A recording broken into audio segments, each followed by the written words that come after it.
Good morning students. आज हम work energy में नेक्स्ट टॉपिक रीड करेंगे, potential energy. The energy possessed by the object due to its position is known as potential energy. Means object earth के surface से कितनी height पर रखा हुआ है और उस टाइम पर उस ऑब्जेक्ट में जो एनर्जी होगी वो होगी पोटेंशियल एनर्जी। फॉर एग्ज़ाम्पल कि ये हमारे पास अर्थ सरफेस है, ये ऑब्जेक्ट की पोजीशन है। अर्थ के सरफेस से ऑब्जेक्ट की जो हाइट है वो h के इक्वल है और इस ऑब्जेक्ट के ऊपर ग्रेविटेशन फोर्स अप्लाइड हो रखा है जो इक्वल होगा mg के। वर्क डन का फॉर्मूला होता है फोर्स इनटू में डिस्प्लेसमेंट। वर्क को डिनोट करेंगे w से, फोर्स को F से और डिस्प्लेसमेंट को s से। हमारे पास s की जो वैल्यू होगी वो h की इक्वल होगी क्योंकि s हमारे पास डिस्प्लेसमेंट है और यहाँ पर जो डिस्टेंस है अर्थ और ऑब्जेक्ट के बीच में वो h के इक्वल है, तो s बराबर हो जाएगा हमारे पास h के। F फोर्स ग्रेविटेशनल फोर्स लगा हुआ है तो इसका मान होगा यहाँ पर mg के बराबर।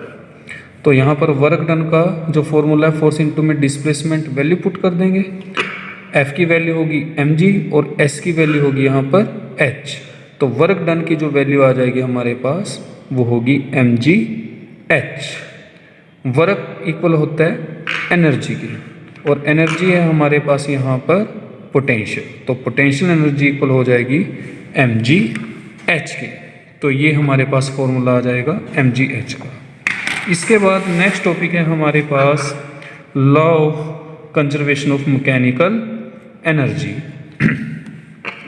Let us calculate the kinetic energy, potential energy and total energy of a body falling freely under gravity।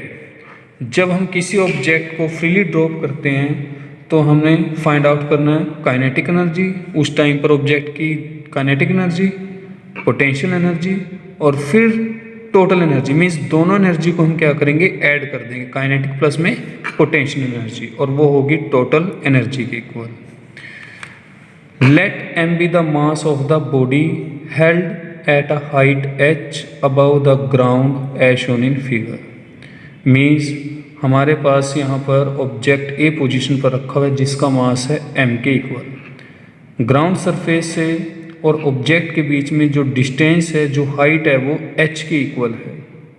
Object position A से मूव कर जाएगा पोजीशन बी पर और डिस्टेंस कवर करेगा यहाँ ए से बी तक x। ऐसे ही अगर हम ग्राउंड सरफेस से बात करते हैं, बी पॉइंट पर ऑब्जेक्ट की जो पोजीशन होगी, जो हाइट होगी वो होगी h माइनस एक्स, क्योंकि ग्राउंड सरफेस से लेकर के पोजीशन ए तक टोटल हाइट हमारे पास है h, ए से बी तक डिस्टेंस है x। तो ग्राउंड सरफेस से पोजीशन बी तक जो डिस्टेंस होगा वो हो जाएगा हमारे पास h minus x.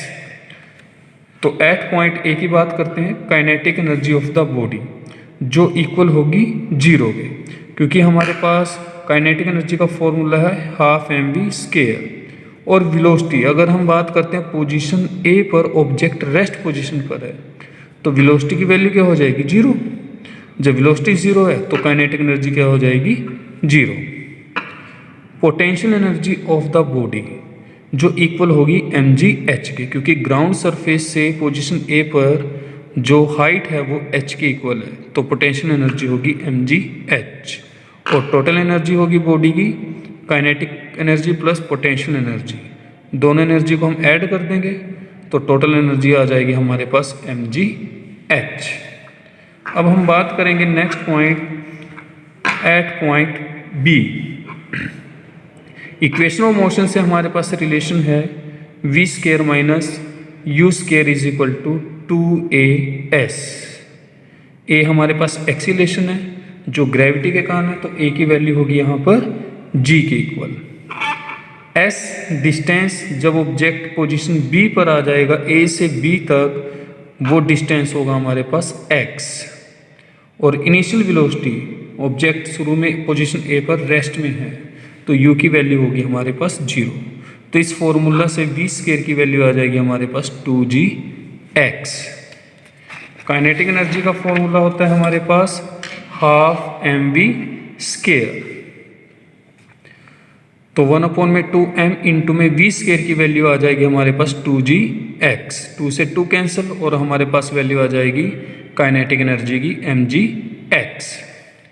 Potential energy of the body, और पोटेंशियल एनर्जी बी पोजीशन पर जो हाइट है ग्राउंड सरफेस से वो है h-x। तो ये हमारे पास हाइट आ गई, तो पोटेंशियल एनर्जी का फॉर्मूला होता है mgh और यहाँ से वैल्यू आ जाएगी हमारे पास mg इंटू में h-x। तो इसको सॉल्व करेंगे, मल्टीप्लाई करेंगे तो mgh माइनस mgx के बराबर आ जाएगी। टोटल एनर्जी है हमारे पास kinetic energy plus potential energy. तो mgx काइनेटिक एनर्जी है हमारे पास, पोटेंशियल एनर्जी है mgh माइनस mgx, mgx से mgx कैंसिल और हमारे पास टोटल एनर्जी आ जाएगी mgh। It is equation number 2। अब हम बात करेंगे पॉइंट सी पर। फ्रॉम इक्वेशन ऑफ मोशन से हमारे पास रिलेशन है V square minus U square is equal to 2as। a इक्वल है g के और s है हमारे पास h के। इनिशियल वेलोसिटी है हमारे पास 0, तो वी स्केयर की वैल्यू आ जाएगी हमारे पास 2gh। तो काइनेटिक एनर्जी का फॉर्मूला होता है हमारे पास 1/2mv स्केयर। वी स्केयर की वैल्यू पुट कर देंगे तो 1/2m इंटू में 2gh, 2 से 2 कैंसिल तो यहाँ पर वैल्यू आ जाएगी mgh। Potential energy of the body जो इक्वल होगी 0, क्यों? क्योंकि हाइट है, अब जो ऑब्जेक्ट अब पोजीशन सी पर वो ग्राउंड सरफेस पर आ गया ऑब्जेक्ट, तो हाइट किसके इक्वल होगी? 0। जब हाइट हमारे पास 0 है तो पोटेंशियल एनर्जी क्या हो जाएगी? 0, क्योंकि फॉर्मूला होता है हमारे पास mgh।